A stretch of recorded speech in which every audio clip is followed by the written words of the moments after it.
Good morning. Let's go. Welcome to Freeway Bible Study for today, the tax day, 16th day of April, 2016. 18. My name is Kurt Bell. I am the host of Freeway Bible Study, your host for today. Whoa. What was the camera? There we go. So what's up with this? I'm not on a motorcycle today. My wife is overseas in Japan taking care of some family stuff. So I've decided to take her car. She's gone all this week, so I decided to take her car this week to work, just to break things up a little bit. So off we go. Today we're studying Genesis 33. This is Esau meets Jacob. That's not meaning for the first time. Of course, Esau and Jacob know one another. They're brothers. They grew up together, but they had a bit of a falling out when they were young. And oh, by the way, I am a non-believer, an atheist. I'm interested in the stories of the Bible. I don't believe them as you know, the spiritual parts. But I'm curious to learn what I can from the stories. Let's see if I can get that right. So stay. There we go.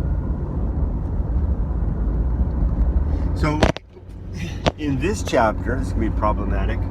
In this chapter, Jacob is returning to his home of Beersheba, where he grew up, to meet his brother Esau. He's returning because his time with Laban up in the land where his father came from is over. Things didn't quite work out as well. I mean, he worked out in terms of fortune.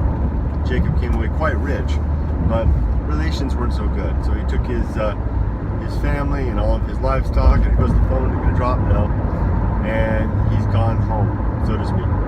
But as he approaches, he's a little worried about the kind of reception that he's going to get, because Esau, remember, wanted to kill him when Jacob left 20 years earlier. Now, Jacob seems to be assuming that his father and mother are no longer around, because he sends out runners to talk to Esau in particular, not to his father, Isaac.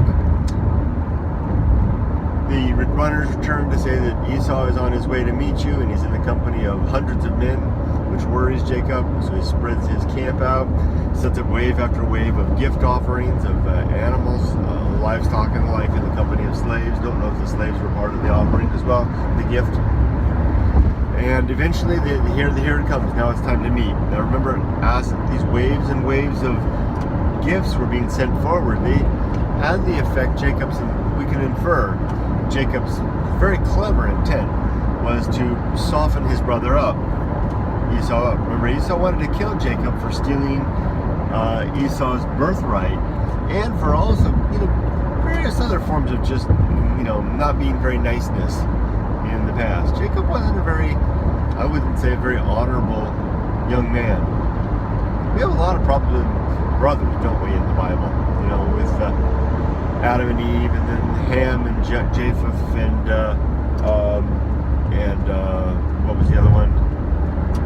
Leah, or whatever his name was, the sons of Noah, and now Jacob and Esau. So the idea is he's sending forward these waves of gifts. Here, my Lord, here's some sheep. Here, my Lord, here's some goats. Here, my Lord, here's some camels, and then cows, and accompaniment of slaves. So that just a couple of things. One, it softens Esau up. Maybe he's thinking, well, maybe I was a little harsh at first, thinking I was going to come out here with these 400 men and kill my brother. Maybe I should rethink that.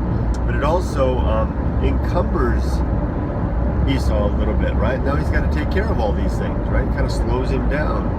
And if he's going to set up an ambush, he has to reorganize that ambush every time. They're waiting in ambush, and then here comes up over the all the Esau and his men are waiting for Jacob to arrive, and here comes over the hill comes a herd of sheep. And they kind of swarm down on them. Where's Jacob? Where's Jacob? Well, he's not here, my Lord. These sheep are being sent to you, my Lord Jacob, to you. Oh, okay. Let's back to your places, everybody. You have to go through that 5 times. I think there's 5 ways. Well, we don't know exactly what Esau's original intent was, but we know what the result is. The result is that he's indeed placated, or maybe he was, maybe not placated, it's not the right word. He's eager to meet his brother, and I kind of get the feeling that he was that way from the beginning. Just from the earlier chapters of Genesis as well, I mean, this section of Genesis, I really do get the feeling that Esau is kind of a good guy. And that, 20 years was enough to let his temper cool down. Especially if he's done well enough that he can be in command of 400 men. So anyway, here they come. There's Jacob. He's standing there. He's left with. Remember, the night before he sent his wife's servants with their children, his children. Remember, because he did the nasty with his wives and their slaves to have as many sons as possible. Oh, actually, that was the doings of the wives. They wanted that to happen because they were using their slaves' wombs as surrogates, exactly, for their own. He sent them forth, and then he's in this order, and then he sent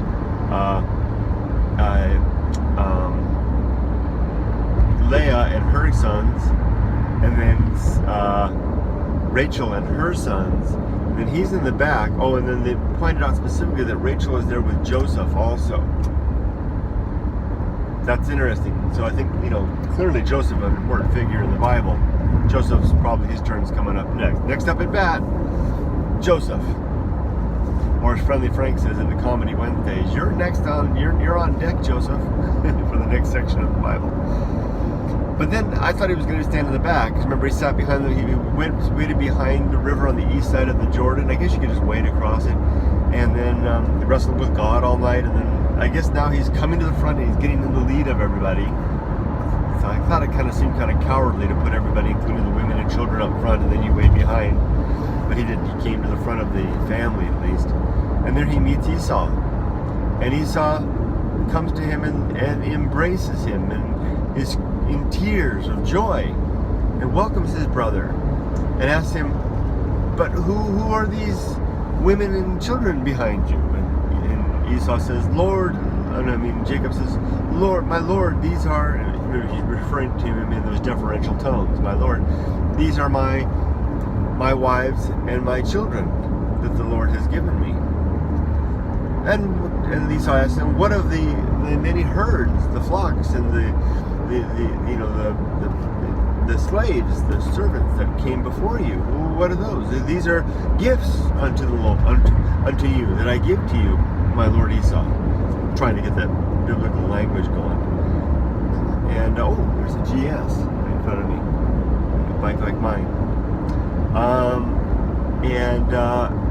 He says, oh, no. Esau says, no, you don't need to give me anything. And then Jacob says, yes, no, I insist. And then there's not a lot of back and forth. It's basically Esau says one time, no, I don't need anything. And then Jacob insists, yes, you do. Here, please take this. And then Esau takes it. Now, that's probably just good manners. But Esau that's a good thing that he took it, because after all, he's got to pay the 400 men who were expecting some sort of plunder, probably. Otherwise, why would the 400 follow him? That's an interesting point. Maybe Esau did have plunder in mind when he first sent them out. And that's it. Oh, no, that's not quite it. Because then Esau says, come with me back to Beersheba and come back to the bat cave. No. He says, you want to go back? And then Jacob gets real practical and says, I can't really go as fast as you because I have, cattle and sheep and, babies amongst the flock, and I have my women and my children. I can really only go as fast as the small children and the animals can go. If I drive them too hard, they'll die. But you know what? Esau's in the same bind because now he has all these flocks that Jacob gave him, right? So he can't go that fast either. But anyway, that point seems to be skipped or ignored. And Esau agrees and says, okay, I'll go on to Beersheba. You come along in your own mosey, your best time, and I'll meet you back there. Not a lot of chit-chat. I would have expected maybe a day and a night of feasting, right, to celebrate the reunion, but none of that. But it's just a story, so we don't have to worry too much about the details. And even if it's not a story, it's a story about events. If it's not just a story, if it's based on real events, then it's just a summary of that. So then that's the end of the chapter. And off they go. And that's it. It was a short chapter, not very long at all. I could finish it pretty easily. So we'll find out what happens next, and I'm going to be looking forward to seeing Joseph appearing more on the scene. So thank you for joining me today for another episode of Freeway Bible Study, and we'll see you tomorrow, again in the car, at least for 4 days. When my wife's gone, I'll be driving the car. Take care, everybody. Have a great day. Make it a good life.